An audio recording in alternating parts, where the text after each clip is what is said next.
Kembali bertemu dengan Abi Coding Software. Pada video tutorial kali ini kami ingin menjelaskan bagaimana caranya menginput saldo awal di menu buku besar di program Abi Pro. Kita masuk ke perkiraan. Nah, secara otomatis layar pertama yang tampil adalah langsung di menu saldo awal.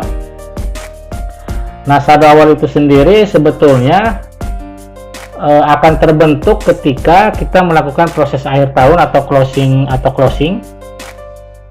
Namun penginputan saldo awal ini kita lakukan karena kita pertama kali menggunakan software ini.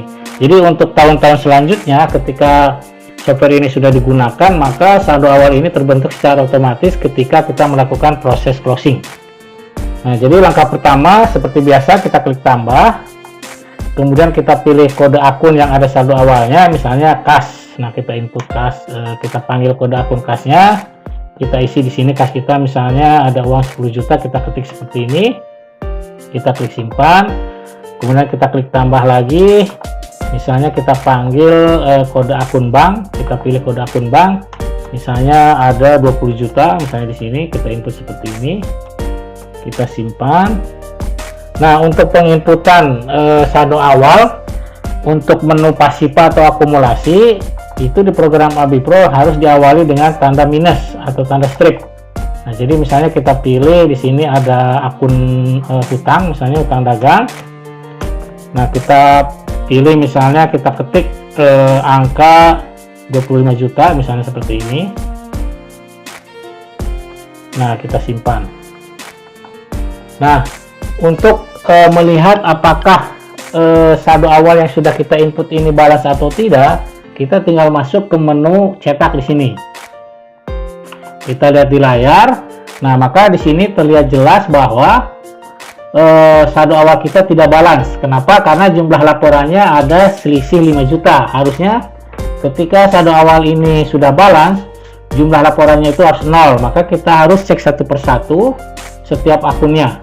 Nah, jadi misalnya ada yang terlewat, nah kita masukkan lagi, misalnya kita klik tambah. Nah, misalnya selisihnya itu ada di misalnya hutang gaji. Nah, kita input di sini, kita ketik misalnya minus 5 juta. Nah, kita simpan lagi, kemudian kita cek lagi apakah sudah balance atau tidak. Nah, di sini jumlah laporannya sudah 0, maka saldo awal yang sudah kita input antara aktiva sama pasipa jumlahnya sudah sama atau tidak ada selisih.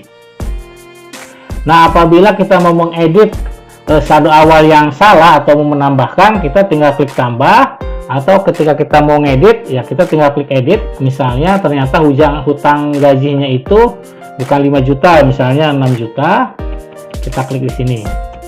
Kita simpan. Dan ternyata misalnya supaya balance, misalnya kas itu ternyata bukan 10 juta tapi 11 juta. Kita klik di sini, kita input di sini 11 juta, kemudian kita klik simpan. Nah, jadi untuk penginputan saldo awal ini sangat simpel. Kita tinggal masuk ke menu perkiraan, kemudian pilih saldo awal, kita ketik satu persatu, baik posisi aktiva maupun posisi pasipa. Dan yang jangan sampai lupa, setelah kita menginput seluruh saldo awal yang kita miliki, kita harus cek kembali apakah saldo awal yang sudah kita input itu balance atau tidak. Nah, demikian video tutorial kali ini, cara penginputan saldo awal di menu buku besar. Sangat mudah dan semoga bermanfaat. Terima kasih.